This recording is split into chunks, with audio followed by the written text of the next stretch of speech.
So எல்லாருக்கும் வணக்கம் மக்களே. ஸோ இன்றைக்கி நம்ம என்ன மூவி பார்க்க போகிறோன்னா 2026 இப்போ நியூவாக ரிலீஸ் ஆன த ஷீப் டிடெக்டிவ்ன்ற மூவி தான் நம்ம பார்க்க போகிறோம்.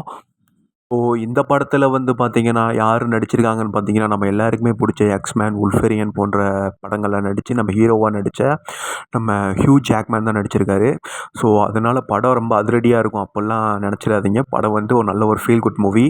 ஸோ இந்த படம் வந்துட்டு பர்சனலாக எனக்கு ரொம்பவே பிடிச்சிருந்துச்சி. ஸோ நீங்களும் பார்க்கலாம், உங்கள் ஃபேமிலியோட கூட பார்க்கலாம்.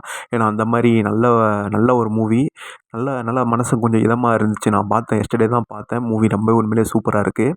ஸோ படத்தோட கதை என்னன்னு பார்த்தீங்கன்னா, நம்ம ஹீரோ வந்துட்டு அவர் ஆடுகள் இதெல்லாம் வாங்கி வளர்த்துக்கிட்டு தனிமையில் இருக்கார், ஓகேங்களா. ஸோ அந்த மாதிரி இருக்கும்போது வந்துட்டு திடீர்னு அவர் வந்துட்டு இறந்துடுறாரு, ஹீரோ இறந்துடுறாரு. அப்போ வந்துட்டு அவங்க ஊரில் இருக்கவங்க சில பேர் மேலே டவுட் படுறாங்க. அதாவது அந்த ஊர் போலீஸ் ஒருத்தர் இருப்பார், அவர் வந்து டவுட் படுறாரு. ஸோ நீங்கள் தான் யாராவது கொண்டிருப்பீங்க அப்படின்னு சொல்லிட்டு டவுட் படுறாரு. ஸோ அதுக்கப்புறம் வந்துட்டு இன்னொரு ரிப்போர்ட்டர் ஒருத்தர் இருப்பார். ஸோ அவரும் அந்த இவரும் எல்லாம் சேர்ந்து அவங்க ஊருக்குள்ளே தேடிக்கிட்டு இருப்பாங்க, யார் யார் கொலை பண்ணாங்க அப்படின்னு சொல்லிட்டு.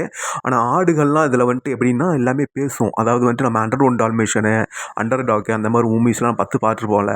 அதாவது சாரி, ஆரம்பத்தில் பார்த்துருப்போம். அந்த மாதிரி இதில் வந்துட்டு அது மாதிரி இதில் பேசும். ஸோ அதெல்லாம் நல்லாயிருக்கும். ஆனால் அது அவங்களுக்கு கேட்காது, நம்மளுக்கு மட்டும் அந்த ஆடுகள்லாம் பேசுகிறது கேட்குற மாதிரி சூப்பராக பண்ணியிருப்பாங்க, நல்லா இருந்துச்சு. இப்போ வந்துட்டு இதில் எப்படி வந்துட்டு கண்டுபிடிக்குதுன்னா, ஆடுகள்லாம் சேர்ந்து தான் நம்ம ஓனரை யார் கொண்டாங்கன்றத அது கண்டுபிடிக்கும். அந்த பக்கம் வந்துட்டு போலீஸ்காரங்க அவங்க தேடுவானுங்க. இதெல்லாம் சேர்ந்து 2 பேர் சேர்ந்து இதில் லாஸ்ட்டாக ஃபைனலாக எப்படி அவர் இறந்தார் அப்படின்னு சொல்லிட்டு ஆடுகள் கண்டுபிடிச்சிச்சா யார் குற்றவாளின்னு சொல்லிட்டு கண்டுபிடிக்கிறது தான் அந்த மூவி. படம் வந்துட்டு ரொம்ப காமெடியாலாம் இல்லை, நல்லா நல்லா லைட்டாக காமெடியாக இருந்துச்சு. அந்த ஒரு ஆடுகள் இருக்குல்ல, அந்த ஆடுகளுக்கெல்லாம் அதில் ஒரு ஆடு இருக்கும். ஒவ்வொன்றுக்கும் ஒரு ஸ்டோரி, ஒவ்வொன்றும் ஒவ்வொரு மாதிரி பேசும். ஸோ எல்லாமே க்யூட்டாக சூப்பராக நீட்டாக இருந்துச்சு. எனக்கு ரொம்பவே பிடிச்சிருந்துச்சி. ஸோ நீங்களும் பாருங்கள், உங்கள் ஃபேமிலியோட பாருங்கள் மறக்காமல். ஸோ அந்த மாதிரி பார்த்தா நல்லாயிருக்கும், நல்லா உட்காந்து பார்க்கலாம், மஸ்ட் வாட்ச் மூவி. ஸோ இந்த மூவி பார்த்தீங்கன்னா உங்கள் ஃபேமிலியோட நீங்கள் தாராளமாக வாட்ச் பண்ணலாம். நல்ல ஒரு ஃபீல் குட் மூவி. உங்கள் கிட்ஸு எல்லாருக்குமே ரொம்ப பிடிக்கும். ஸோ ஃபேமிலியோட உட்காந்து பாருங்கள், தாராளமாக பார்க்கலாம், ஓகேங்களா.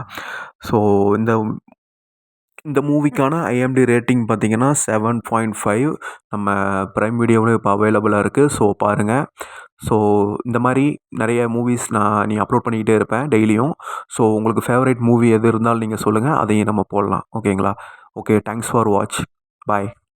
சென்டிமெண்டா கேக்குறானே, போடா போ, என்ன ஒரு குத்துங்க அப்படியா.